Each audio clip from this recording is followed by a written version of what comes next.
Hello everyone, welcome to Module 2 where we dig into the notion of public value and public value theory.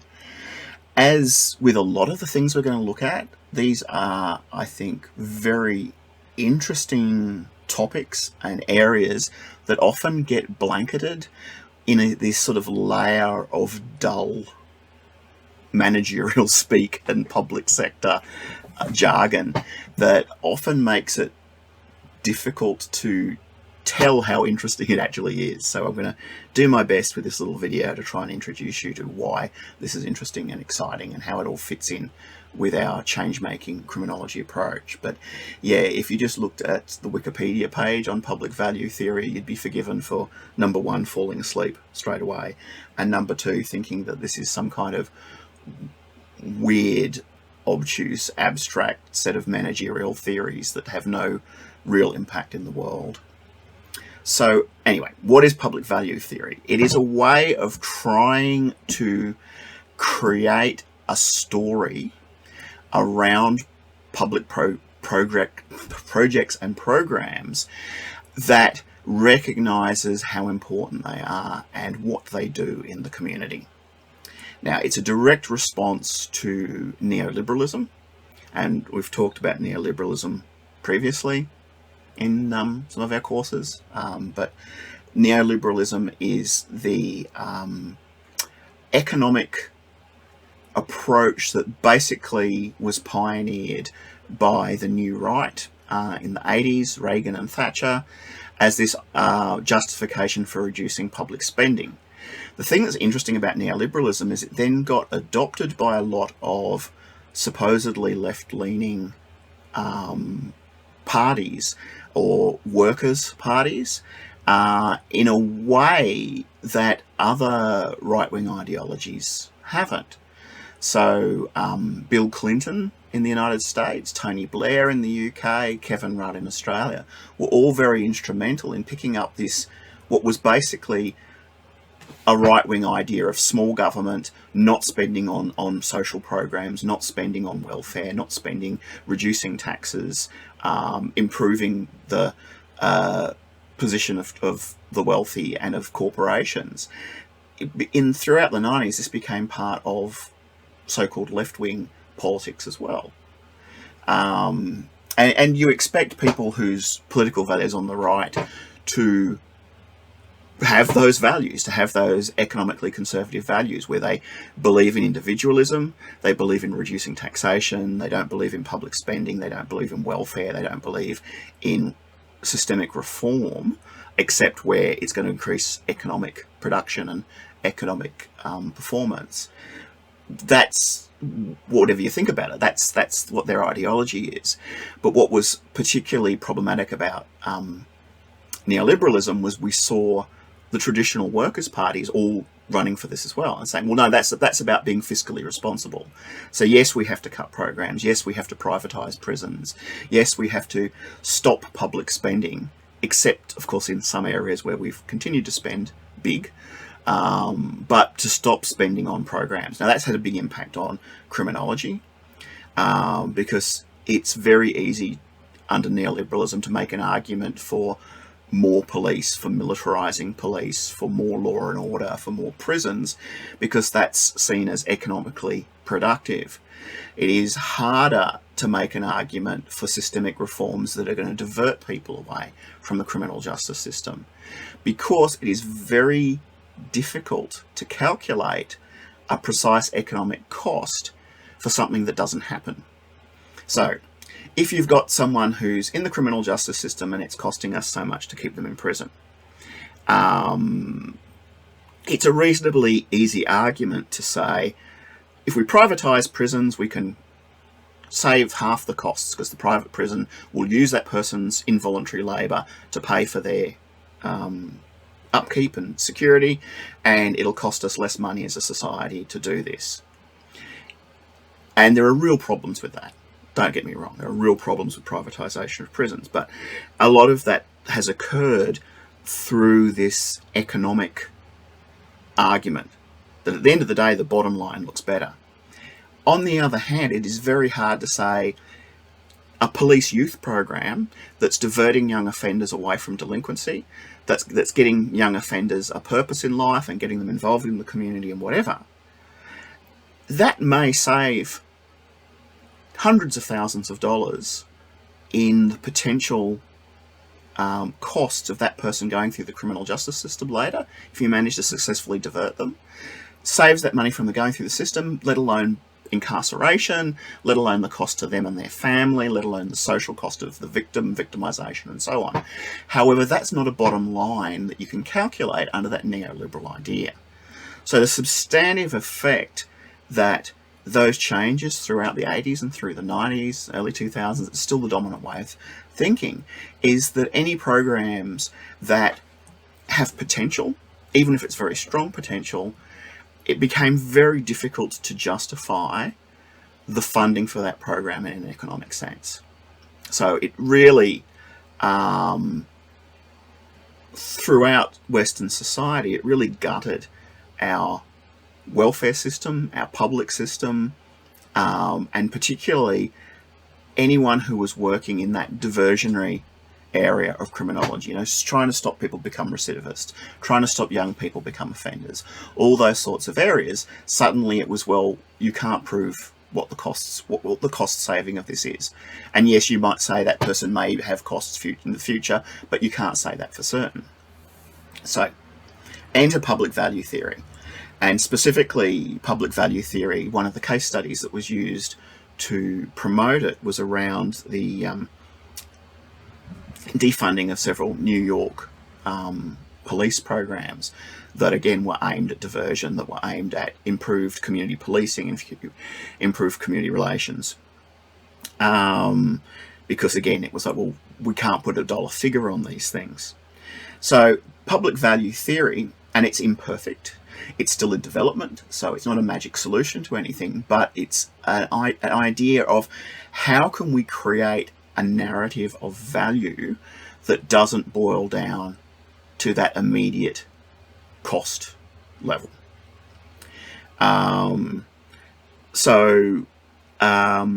There are 4 elements, and these are all mentioned in your notes for this week. There are the outcomes. So what are the actual improvements, financial or otherwise? Trust and legitimacy, what this program does in terms of the perceptions of the public and the stakeholders in the area. 3, service delivery quality, what is the experience of people who are involved in that public service? And 4, efficiency, not necessarily about saving money, but in terms of making the most out of the resources that you have.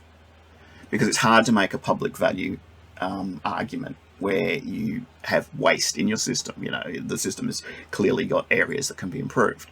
Now, conspicuously, a lot of public things we spend public money on do not comply with this. As I'm recording this, there's the controversy over Victoria giving up the Commonwealth Games. And everyone's known for years that Commonwealth Games and Olympics are severe cost to the host city, the host region, that are never recouped. And there's all the vague arguments about, it's good for tourism, whatever. But in economic terms, hosting the Olympics or hosting these areas, hosting the Commonwealth Games is a disaster. It's an absolute disaster financially. So those sort of things do not get the same sort of scrutiny that the neoliberal analysis involves. Paying business class for the minister to go and do a cultural tour of another country does not get faced with the same scrutiny. It's the people who are running, programs in the community to help poor kids. They're the ones who face the scrutiny. So it is hypocritical. However, one of the good things I think about public value theory is that it establishes at least a framework with those 4 elements that you can try and construct this story where you can present something and you can say, look, this is going to cost, it's going to cost what it costs. It's going to cost this money. However, we've done our due diligence. We've budgeted in the most efficient way, and we can demonstrate these flow-on effects that are excellent value for the community. So I would urge you to have a close look at those 4 elements, particularly with the assignments coming up, because that can be a good starting point for analysis, for thinking about, critiquing programs and strategic decisions, particularly around the, responsible cost, responsible spending aspect of a project. Now, as I said, it's not without criticism. The reading for this week digs in a lot more depth on some of these issues and looks at some of the practical issues around trying to deploy public value theory in a practical sense. And there are aspects, like I wouldn't, I'm not recommending the whole article unreservedly, and in the reading guide I do say, look, some of the areas you might be best just skimming over and coming back to if you want to have another look at. But particularly the concept map on page 208 is very useful, and we'll be using that in the workshop this week. So public value is not a magic wand. It doesn't immediately give you a more, ethical and it